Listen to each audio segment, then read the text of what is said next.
Today, we will take you with us on the Old Bisbee Ghost Tour. It is a walking tour, there are a lot of stairs, and we will not show the entire tour so that we won't spoil it for you. Now, let's meet our ghost host, Danny. It's also the site of our first ghost story. So in the 70s, the mines dried up, so most of the people of Bisbee left town. Well, eventually, a bunch of artists and hippies moved in and set up their businesses in these old buildings.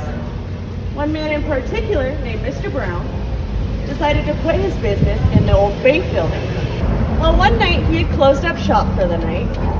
He's down in his office going through paperwork from the day, when all of a sudden he hears glass breaking, things being dragged across the floor. So he runs upstairs to see what's going on, and what do you think he saw? Nothing. So he goes back downstairs, he starts going through his paperwork again, and again he hears glass breaking, things being dragged across the floor. So he runs back upstairs, and still, nobody's up there, nothing is broken. Well, this starts happening night after night after night, and eventually he just gets sick of it, packs up his business, and moves it into a building down the street. But does this get rid of the spirits?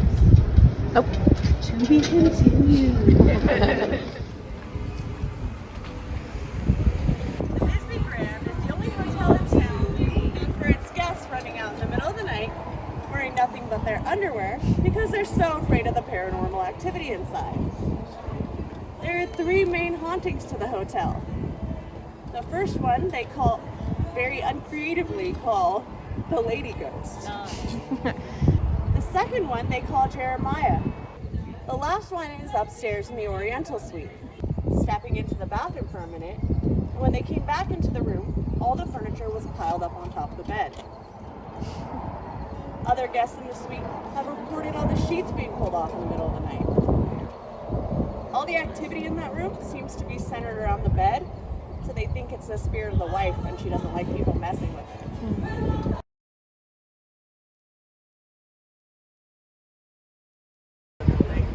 And he found out this used to be the Mitchell family mortuary.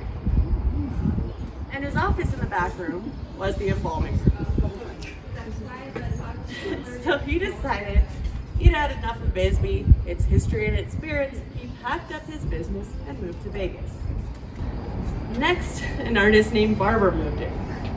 Now Barbara had closed one night and she was driving back past to look at her window displays when she saw a little girl sitting on these steps. So she slowed down, went to roll her window down, asked the little girl where her parents were. And as she was rolling down her window, the little girl stood up and disappeared through these doors. So she looked further into the Mitchell family mortuary. And she found out there used to be a second-story apartment up here where they lived. And when those fires came down Main Street, they burned down that second-story apartment, killing their 3-year-old daughter, Jean Diane. So she's pretty sure that was the little girl she saw up here. Well, eventually, Barbara left for one reason or another, and another artist named Aviva moved in. Now, Aviva was really into paranormal things, so she contacted my boss, Renee, and asked her about the history of the building and the activity inside. So Renee told her about the Mitchell family and about Jean Diane, and that it was said that Jean Diane always used to play with a small bouncy ball. So Aviva decided to buy a ball, and she would put it on her desk at night. And some days she would come back into work, and it would be moved to a different spot. It was a little game they would play. Well, eventually, Aviva moved across the street, and this business moved in a few months ago. And you can't see behind the red rope, there's a small ball on the ground, so they decided to try it out. And this building back there is the old Warner Hotel that has been abandoned for quite some time. Apparently someone just bought it. But I have had guests catch figures in the window out back that we're going to go around to.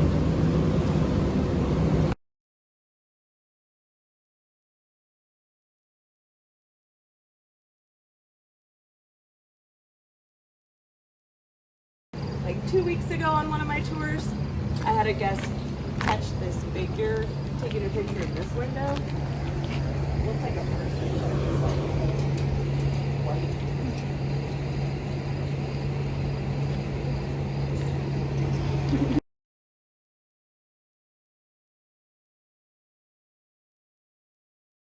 Back here with the green lights on is the Oliver House. It's arguably one of the most haunted houses in the country. There were at least 26 deaths in the house. One of the first ones was a miner named Nat Anderson.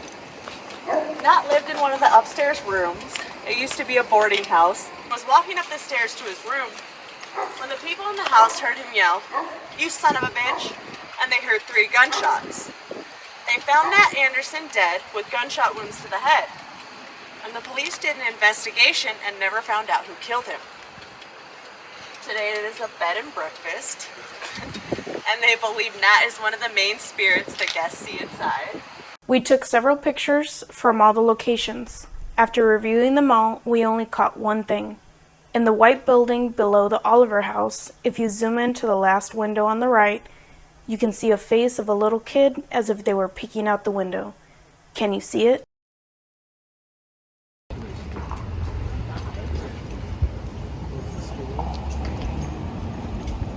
So this building today is the Central School Project, which houses studios for artists. But in the mining days, this was a bell tower. Now they always had a lookout up there because they were afraid the Apache would come in and raid the town. Now normally they told the kids in town to stay out of the mines for obvious reasons. But if that lookout thought he saw Apache coming in, he would ring the bell and all the kids were supposed to go hide in the mines. Then he would ring an all clear bell and they were supposed to come out. But being kids in mines, usually they didn't. So their parents would have to go in and search for them.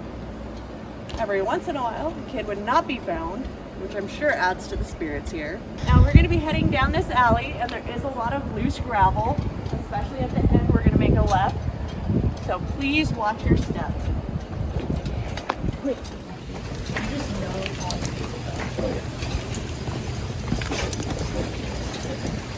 And this street that we're passing is ironically named Broadway Street. It used to be on the maps as a street you could drive on. Now if you go all the way to the end, or if you come up from Brewery Gulch, it's next to the seance room, you'll notice a bunch of artwork on the walls. That's because years ago, I guess there was some criminal activity in the alley. So one of the people that lives over here wanted to clean it up, bring in more positive energy. So they asked the people at Bisbee to bring in artwork, whether they made it themselves or had it at home and wanted to donate it, and it just went from there. You'll also notice that at the top of a lot of the stairs in town, this stamp, the USA WPA, it's for the Works Progress Association. It was a program started during the Great Depression to provide more jobs. So during that time, the workers built these stairs in town. And in October, we have a marathon, the 1,000 stair climb. Yeah.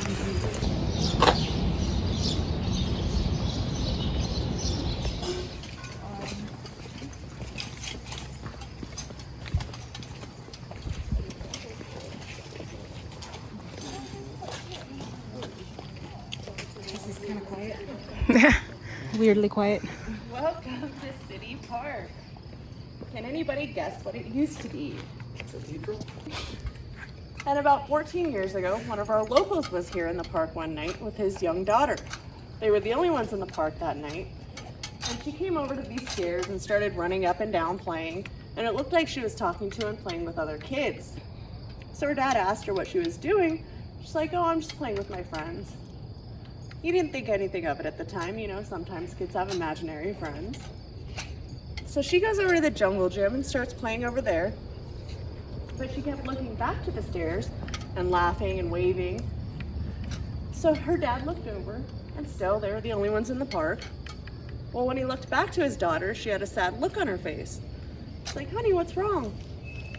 She said, "I was waving to my friends and when you looked at them, they got scared and disappeared into the walls."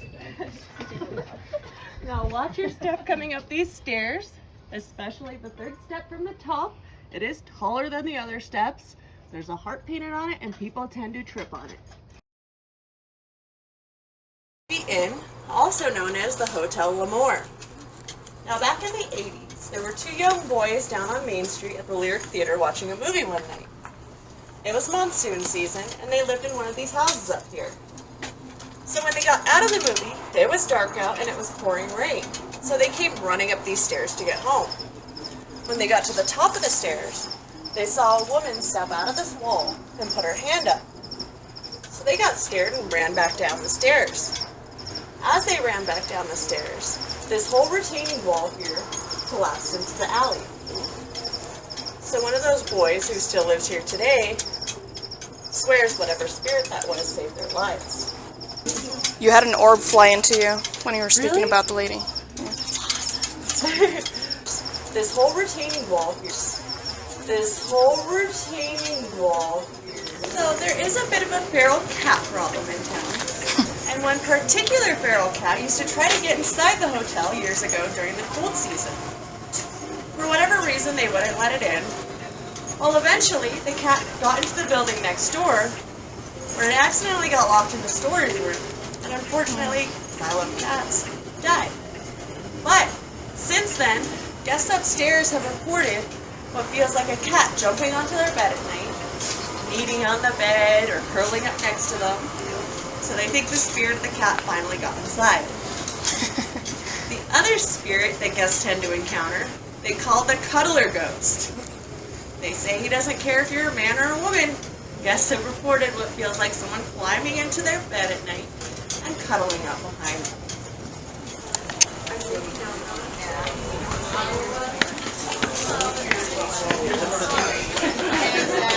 I don't know what some things like the stairs are long, but